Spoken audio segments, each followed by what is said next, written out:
Surat Al-Mulk adalah surat ke-67 dalam Al-Quran, terdiri dari 30 ayat dan termasuk dalam golongan surat Makkiyah. Nama, Al-Mulk, berarti kerajaan atau kekuasaan, menunjukkan bahwa Allah lah satu-satunya pemilik kerajaan langit dan bumi. Surat ini memiliki kandungan yang sangat dalam, mulai dari ajaran tauhid, kebesaran ciptaan Allah, hingga peringatan tentang azab bagi orang-orang yang mendustakan kebenaran. Namun, yang membuat surat Al-Mulk begitu istimewa adalah keutamaannya yang luar biasa, baik di dunia maupun di akhirat, terutama sebagai pelindung di alam kubur dan pemberi syafaat bagi pembacanya. Berikut beberapa keutamaan surat Al-Mulk. 1. Pelindung dari azab kubur. Rasulullah bersabda, sesungguhnya ada satu surat dalam Al-Quran yang terdiri dari 30 ayat, yang akan memberi syafaat kepada pembacanya hingga diampuni dosanya. Yaitu, Tabarakalladzi biyadihil mulk. Hadis riwayat Tirmidzi, Abu Daud, Ibnu Majah. Status hadis hasan. 2. Pembela di hari kiamat.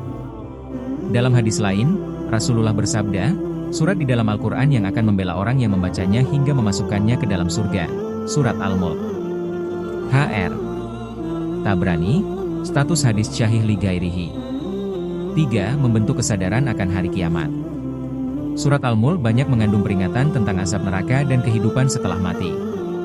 Dalam ayat ke-6-11, digambarkan bagaimana siksa neraka menanti orang-orang yang mendustakan peringatan Allah, dan bagaimana mereka menyesal di akhirat karena tidak mau berpikir dan menggunakan akal selama hidup di dunia.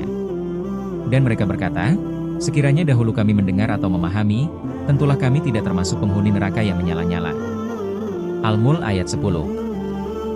Membaca dan merenungkan surat ini setiap malam akan membangkitkan rasa takut kepada Allah dan mendorong seseorang untuk memperbaiki amal, menjauhi maksiat, dan mempersiapkan bekal akhirat.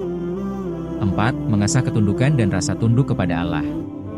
Ayat demi ayat dalam surat ini memaksa hati manusia untuk merenungkan ciptaan Allah, burung yang terbang di langit tanpa jatuh, langit tanpa retak, bintang-bintang sebagai penjaga, dan bumi yang tunduk pada pijakan kaki kita. Apakah kamu tidak melihat burung-burung yang terbang di angkasa dan ditahan oleh Allah? Tidak ada yang menahannya selain Allah. Al-Mulk ayat 19. Ayat-ayat ini membuat pembaca merasa kecil, menumbuhkan rasa takjub dan tunduk terhadap kebesaran Allah. Ini sangat penting dalam membentuk rasa khusyuk dalam ibadah dan menanamkan keimanan yang kokoh.